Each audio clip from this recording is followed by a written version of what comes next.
Tamil cinema நேயர்களுக்கு அன்பு வணக்கம். வெல்கம் டு எம்டி3. இந்த ஷோல த புக் ஆஃப் கிளாரன்ஸ் அப்படிங்கிற இங்கிலீஷ் திரைப்படத்தினுடைய ரிவ்யூ தான் நம்ம பார்க்க போறோம்.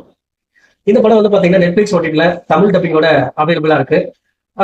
பீடியாட்டிக் எபிக் டிராமாவா இந்த படத்தை கொடுத்திருக்காங்க. அதாவது ஜீசஸ் கிரைஸ்ட் வாழ்ந்த காலகட்டம் இருக்கு இல்லையா, AD 33, அந்த காலகட்டத்தில் நடக்கிற மாதிரியான ஒரு கதை. அந்த பீரியட் ஆஃப் டைம்ல கிளாரன்ஸ் அப்படிங்கிற ஒரு நபருடைய என் டு என் லைஃப் சொல்லக்கூடிய ஒரு திரைப்படம் தான் இந்த படம். அந்த காலகட்டத்துல கிளாரன்ஸ் அப்படிங்கிற ஒரு நபர் வாழ்றாரு. இவரை பொறுத்த வரைக்கும் வந்து பாத்தீங்கன்னா நல்லா சம்பாதிச்சு தன்னுடைய குடும்பத்தை நல்லா பாத்துக்கணும் அப்படின்ற மாதிரி நினைக்கிறாரு. ஆனா இவர் கை வைக்கிற விஷயங்கள் எதுவுமே விளங்காம போகுது. ஆரம்பத்திலேயே வந்து பாத்தீங்கன்னா ஒரு ரேஸ் விளையாடுறாரு. அந்த ரேஸ்ல ஜெயிக்கக்கூடிய நேரத்துல தோல்வியை சந்திக்கிறாரு. அதனால மிகப்பெரிய லாஸ் அப்படிங்கிறது அவருக்கு ஏற்படுது. அது மட்டும் இல்லாம ஒரு சில கிட்ட கடன் வாங்குறாரு.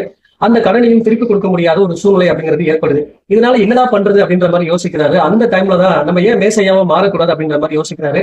அதுக்கு என்னென்ன மாதிரியான முயற்சிகள் எடுக்கிறாரு, என்னென்ன மாதிரியான ஜேர்னில ஈடுபடுறாரு, அண்ட் டூர்ஸ் எண்ட் அவருக்கு என்ன ஆகுது அப்படின்னு பல விஷயங்களை சொல்லக்கூடிய திரைப்படம் தான் த புக் ஆஃப் கிளாரன்ஸ். இந்த படத்தை பத்தி அலசணும் அப்படின்னா, இந்த படத்துல எனக்கு பிடிச்ச விஷயம் என்ன அப்படின்னா, இந்த படத்தினுடைய கதையை 3 பார்ட்டா பிரிச்சு சொல்லியிருப்பாங்க.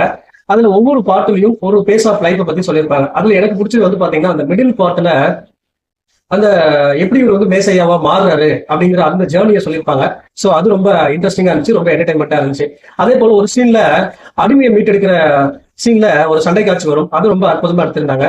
அதே போல அந்த அடிமையா வரக்கூடிய நபரா இருக்கட்டும், இந்த கிளாரன்ஸுடைய அந்த ஃப்ரெண்டா இருக்கட்டும், 2 நபர்களுடைய அந்த கேரக்டர் டிசைன் இருக்கு இல்லையா, ரொம்ப நீட்டா பண்ணியிருந்தாங்க.